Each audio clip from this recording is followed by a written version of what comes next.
Hey guys, it's Maggie and I am back today, and in honor of Valentine's Day, I wanted to talk about a subject that I'm thinking about more and more lately, and that's the loss of spontaneity. Whether you've got a chronic illness like Crohn's disease, or maybe you have a physically altering medical device like an ostomy in my case, sometimes it makes you lose that ability to be spontaneous. This is something that I am kind of coming to a realization more and more as the years go on, and it's devastating to me. So I thought we could talk about it in today's video and talk about how it affects my regular life, my ability to just drop everything and have fun, but also my romantic life in the bedroom, my relationship with my husband.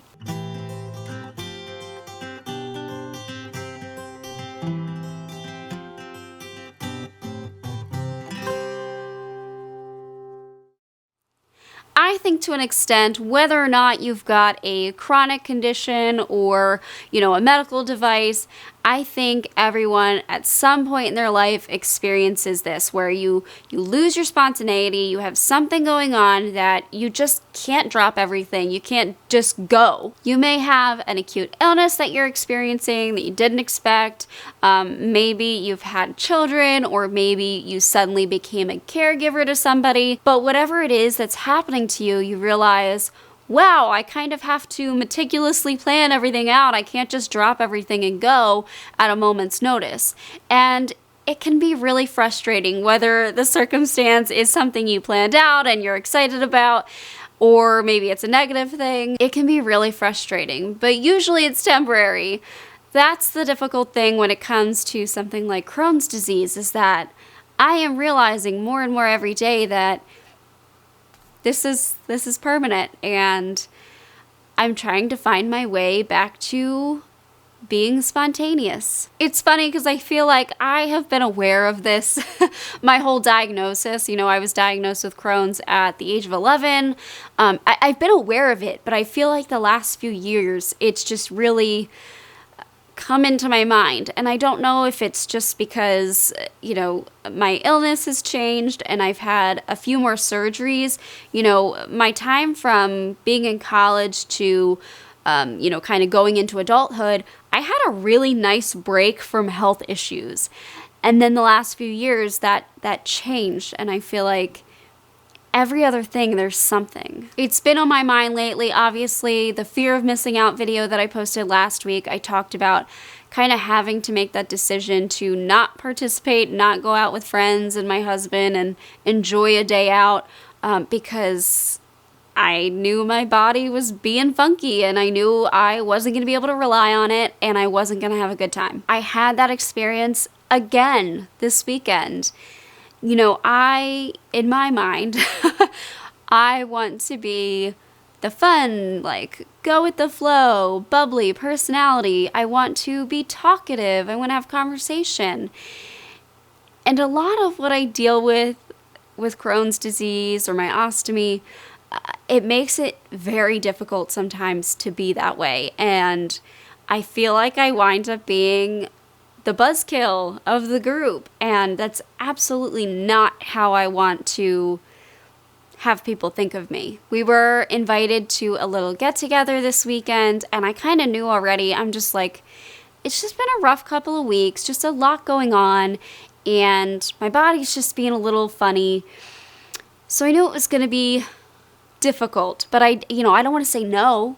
I don't want to not go and have them think that I don't want to be there and then them not invite me anymore, And the thing about it is that what's going on with me is not overly painful or terrible.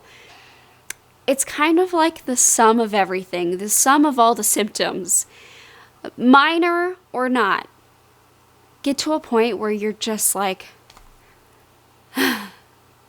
how do I keep going, So we go to the get-together, and I'm already worn out.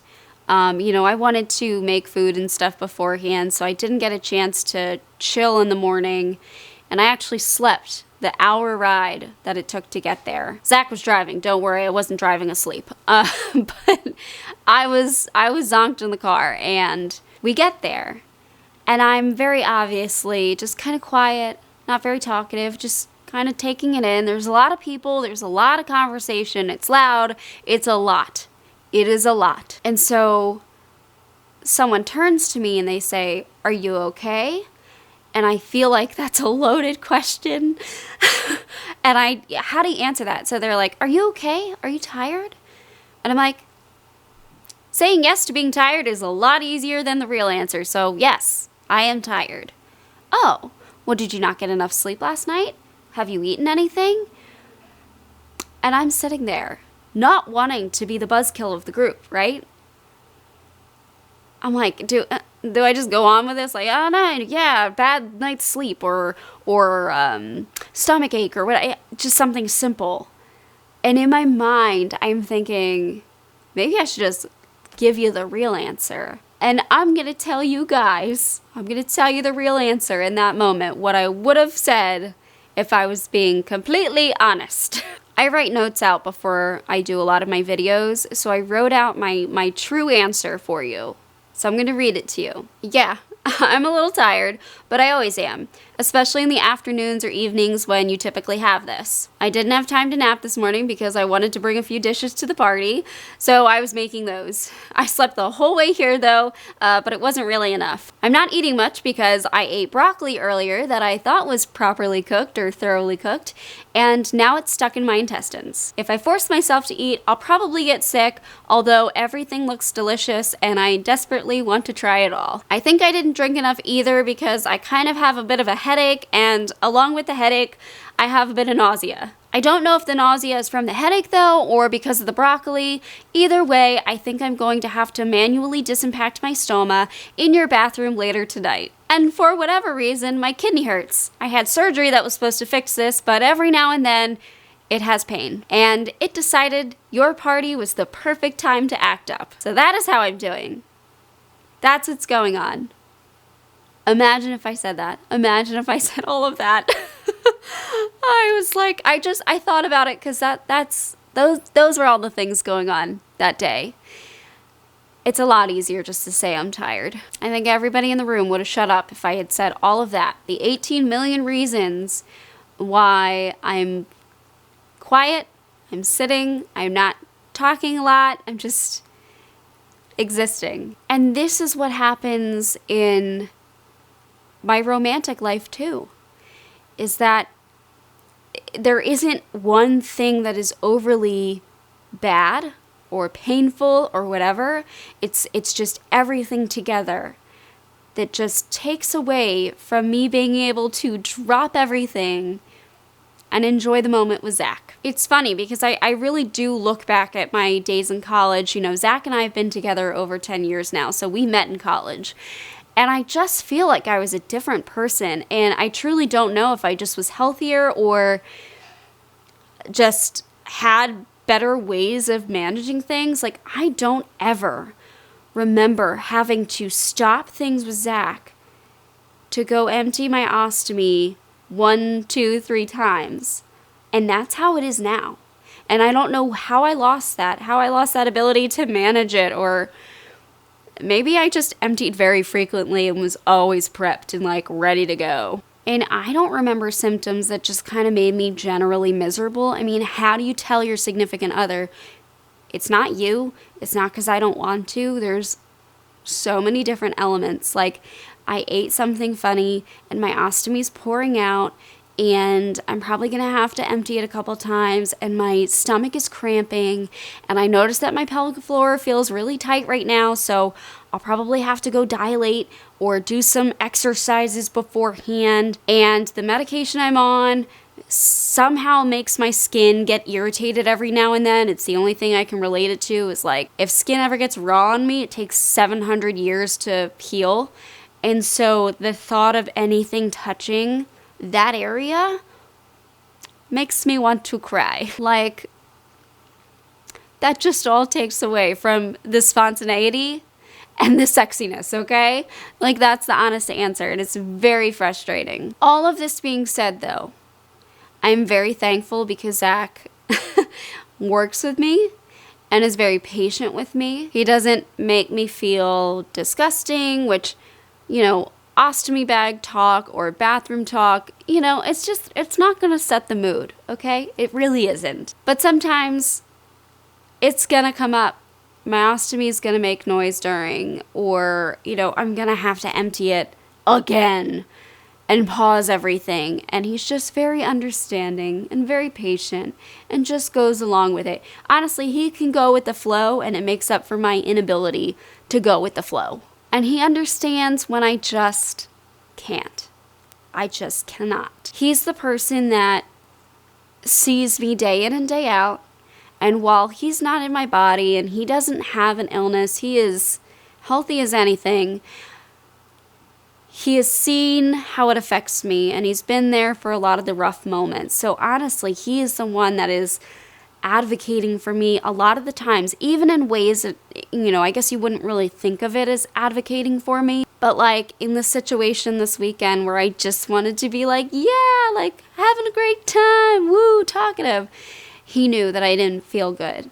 He knew by my quietness and just my not wanting to chat with everybody and just kind of remaining in one spot. Even though he didn't know exactly what was going on, he knew something was going on. And so I'm very thankful that he kind of takes over in those moments. You know, he was continuing the conversation for me. He was talking with everybody and filling them in on our lives, and he was getting up and getting food for me so I could just stay seated, and he was bringing me food that either he knew would work for me, like he was getting me chips and salsa because it's pretty easy on my stomach. Basically making it look like I was eating when I really wasn't eating a whole lot, because in so many different situations it happens where it's just not a good time of the day for me to eat, or I just don't feel good. I mean, I have a GI disease. It's not uncommon for me not to eat. Mind you, still gaining weight, so I'm getting less concerned about that. But he just helps take the pressure off. And thinking about this, I realized that not every patient out there has somebody like this in their lives. You know, it doesn't have to be a significant other. It can be a friend, a roommate, a family member, whatever. But there are some people who don't have that. So it makes me think, how as patients can we do this for ourselves when we're thrown into these situations? How can I find ways to still be spontaneous, to still participate in whatever's going on when I'm not feeling well? Or how can I not disappoint people when I'm not feeling well? I don't want them to think that I don't want to be there, but it comes off that way sometimes. And it's kind of like, well, I don't want to be here because I don't feel good, but I do want to be here because I want to be part of it. My fear is that it'll break down relationships, and I think a lot of people feel that way. I want to be there, but I want my body to behave while I'm there, while I'm doing whatever the spontaneous thing is. So my question to you is, how do you do this? If you have a medical device or a chronic illness or both, how do you not disappoint? How do you participate in spontaneous things, whether it be in life and just going out to the restaurant or going to the party? How do you maintain spontaneity in the bedroom with your significant other or whoever the heck you're doing it with? How do you deal with that? How do you deal with questions like, how are you? It's a loaded question, because you know the answer is a hell of a lot longer than what you're telling them. How do you handle questions like that? I feel like, to an extent, because, you know, I've had Crohn's for a long time and I've had my ostomy for a long time, I've found different ways to sort of handle it, but obviously not perfect ways, because I'm still frustrated about it. And I'm frustrated when it feels like my health is maybe declining a little bit, that increases, and that I used to have the ability to just go do things, just drop everything and go participate.